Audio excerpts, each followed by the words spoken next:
Hey Geeks and Gamers, Matt Lemke here with your Gamer Goggles. And today we have another flip through for you. This is on Pirate Borg. It's compatible with Borg from Limithron by Luke Stratton. And this is a rather interesting book. I really, once I got the book and I looked at it, I couldn't wait to do this flip through. They're going to be at Gen Con, so I don't know actually anything about the rules yet, so I'm just going to do a true flip through. We're going to take a look at the book. He has stuff like this through the whole book, all over the place, loot the body, random table encounters. I think it's going to be great. It takes place in the Dark Caribbean, and from reading the first page or so, it has a lot to do with undead, ghosts, and a new drug, which is ground up bones of the undead, ash, and how it affects you and how it's affecting the economy.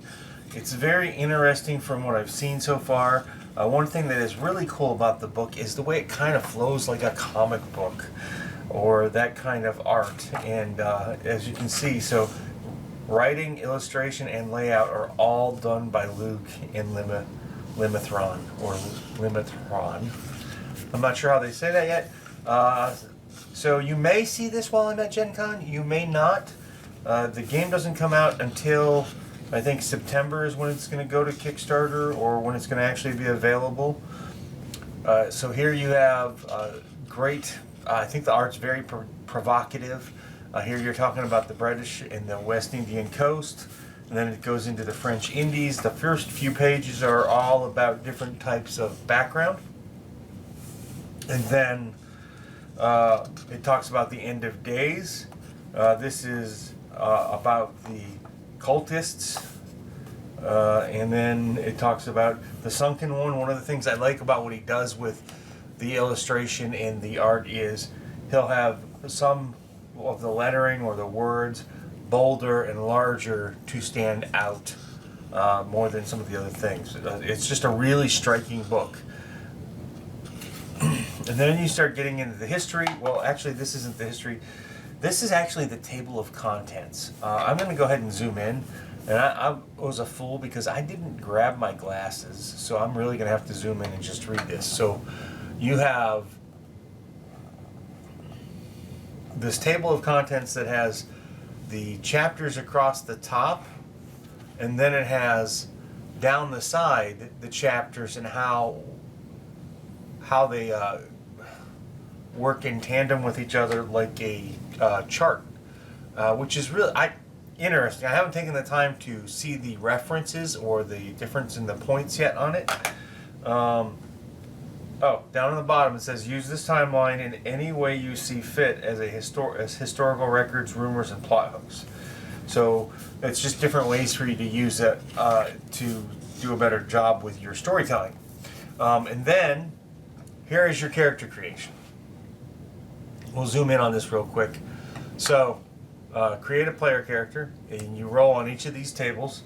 There's a D6 container, D6 table, a D12 table, and another D12 table. So you roll on each of those tables. You roll your ability scores, which is refreshing. Choose or roll D6 with or D8 if you're including the optional classes. Then you roll your starting hit points, you roll for your weapon, you roll for starting Devil's Luck, which is an interesting trait. We'll take a look at that here in a second. I did cheat and look at that. I don't normally do that. Your ability scores, strength, agility, presence, toughness, and spirit, and then your tests, along with difficulty ratings, or DRs.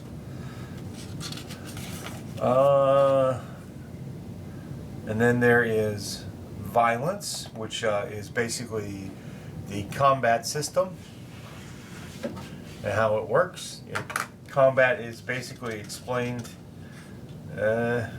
in about a page and a half. There's your hit points, negative hit points, gaining experience, how you gain your experience, and we move into classes. Class number 1 is the Brute, which is probably your fighter type.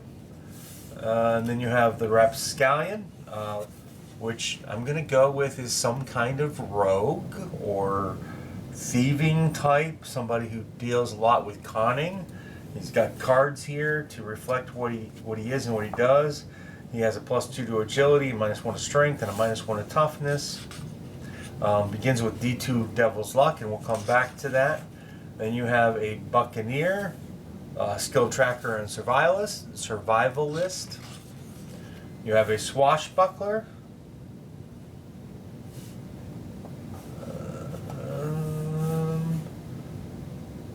A Brash Fighter with Bravado and Swagger.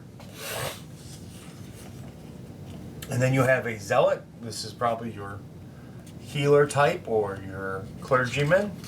I suppose Zealots could be cultists too. We have a Sorcerer.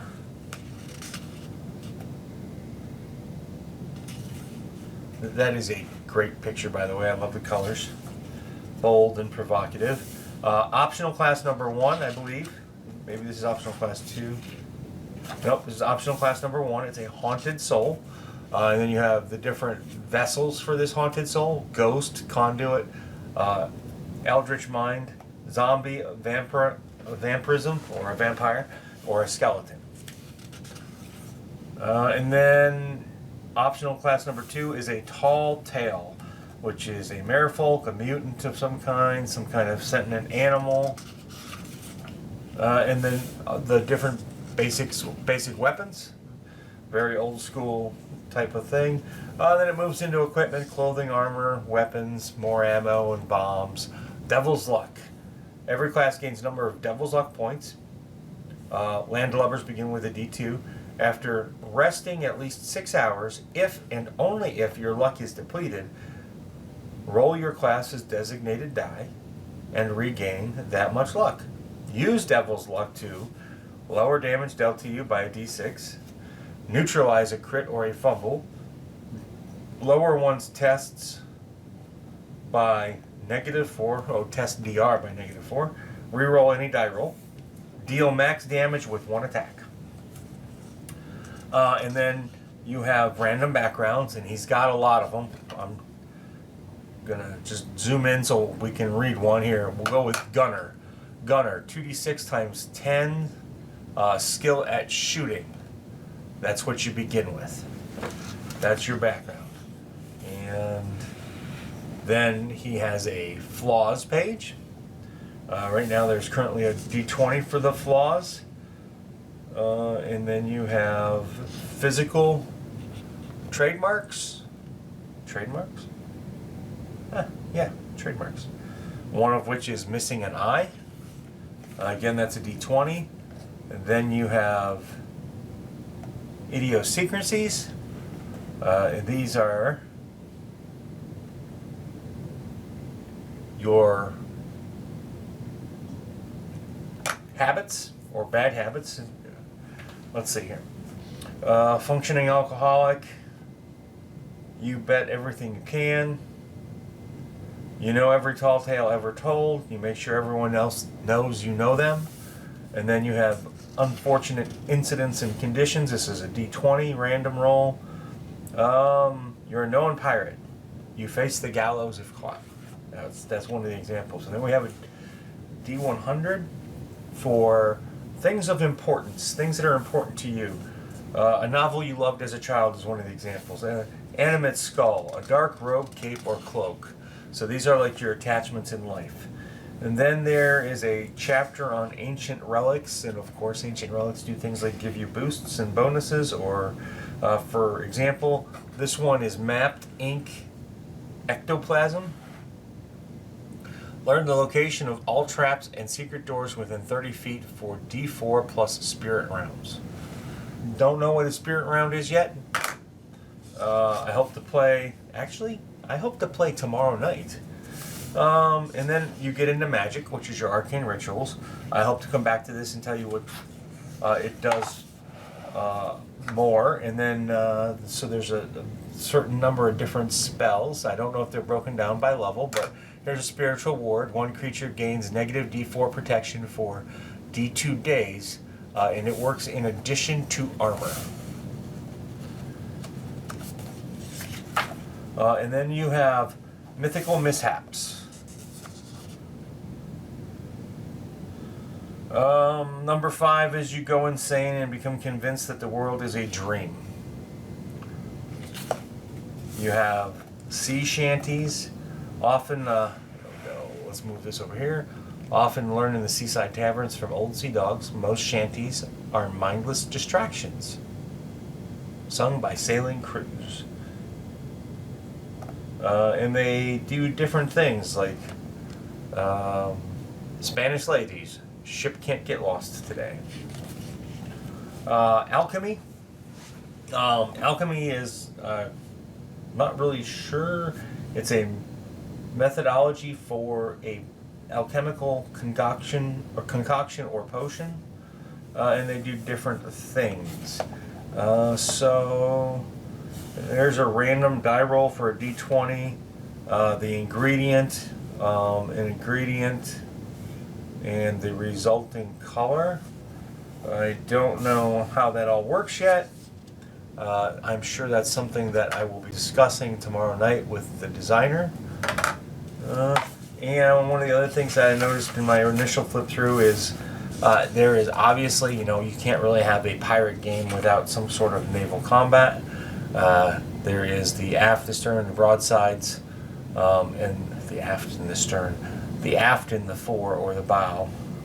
I just was looking at the picture and read everything. Movement for naval combat is on the next page. And then there's a section on crew actions. It wouldn't be very balanced if it was just working off of the party or the individual pirate. Here's maritime travel, extra things on specialty crews and how you would hire them and what they would do. There's a section on optional rules. And then you moved into the different types of ships, including a ghost ship, a ship of bone, and the vessel from the deep. And then you move into the dark terrestrial, which is basically a monster manual. This is all the creatures that the base game comes with. Different types of skeletons. Of course, different types of zombies. More undead. These are ghosts. Again, the art is great. Scavenging seagulls and oyster cults.